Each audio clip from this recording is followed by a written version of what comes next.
Sri Lanka's most powerful news brand. The people's voice against corruption. The people's voice against corruption. Yesterday we exposed the attempts made to cover up the bond scam. Today we are going to speak about another incident in this entire scenario of the bond issue.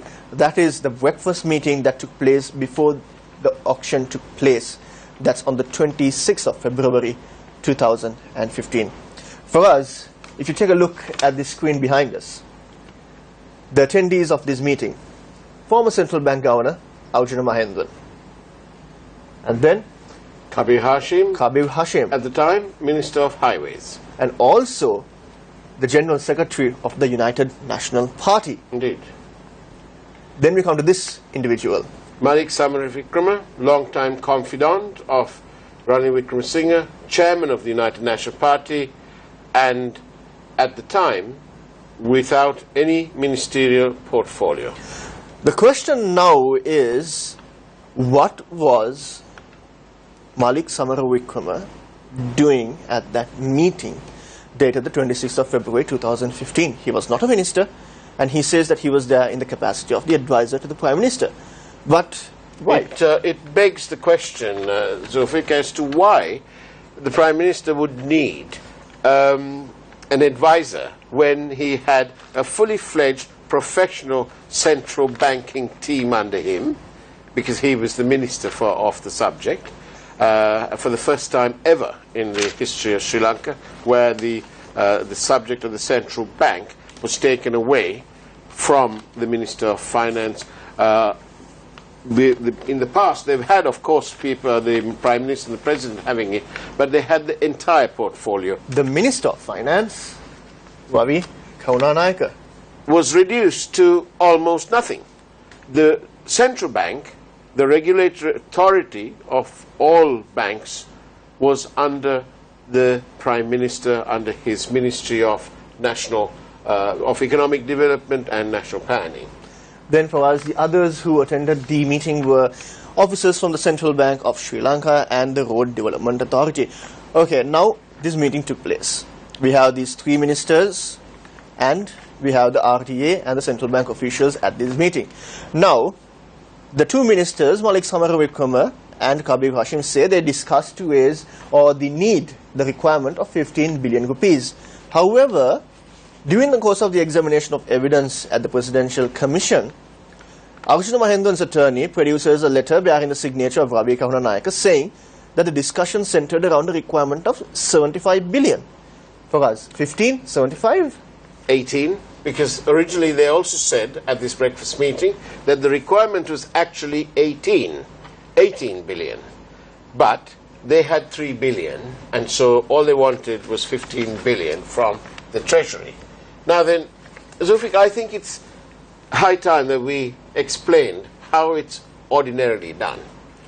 It's a very complex process for us, but very briefly we can say that... Yes, very, very briefly, if we were to say, it's the line ministry would receive a note from, let's say, in this instance, the RDA, and say, listen, we need this amount of money to pay our contractors, and so on.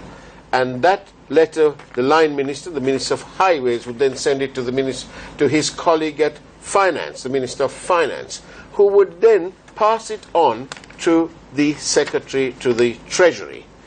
The Secretary to the Treasury would then send it down to the Deputy Secretary, and then there is a process. A very lengthy process which takes time. Now in this case, if there was 15 billion or 75 billion, it should go to the Treasury. And it is the Deputy Secretary to the Treasury who would send the letter of request asking for funds. After they've gone through their records, it is they who know how much of money is coming in and going out. So for us, let's say, if the requirement was 15 billion or 75 billion or no requirement at all, somebody somewhere is lying. Absolutely. They are not just being economical with the truth, but actually they are lying. You got those words absolutely right, Zulfiq. For us, some even say that this was perhaps the start of the plan of the bond scam or even one point of their plan. For us, let's, for example, just shift our attention to a small incident. Let's say you and I walk into a jewelry store. For 6 days in a row, we check out the jewelry, we ask the prices, we check it out, and then on the 7th day, when the shopkeeper comes to the shop, the jewelry is missing.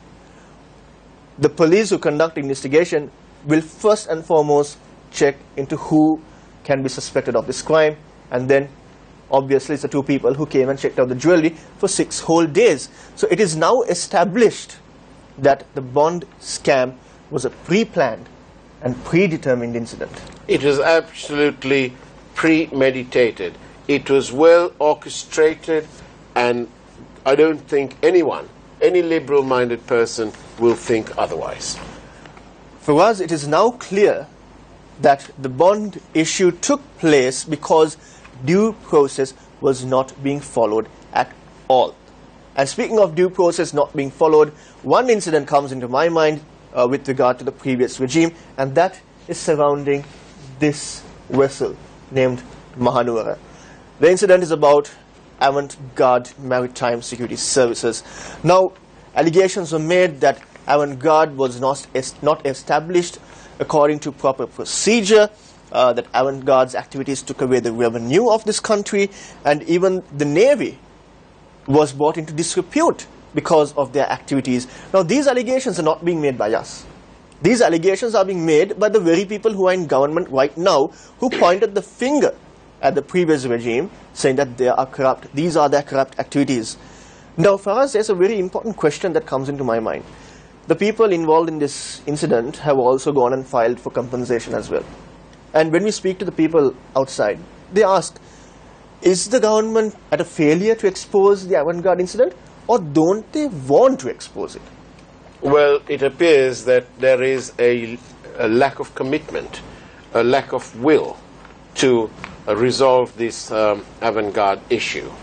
And we must bear in mind that they were dealing with arms and ammunition. And that is the main thing. There's one point when they've been allowed to, or they sailed in to the port with arms on board, without a proper account. And some of those are absolutely laughable. Perhaps Zulfik, you'll tell us about the serial numbers. Indeed. Speaking of serial numbers, the findings say that the serial numbers are not deliberately erased, but it is because two guns had been in contact with each other. So they rubbed each other like that. Rubbed each other, and that's how the serial numbers had been faded away. Well, one thing that must be said is that that's absolutely unbelievable, and it's just not possible. These numbers are etched into weapons pretty deep, and they're not going to just sort of rub each other and disappear. And so these people have been absolutely inventive with their lies.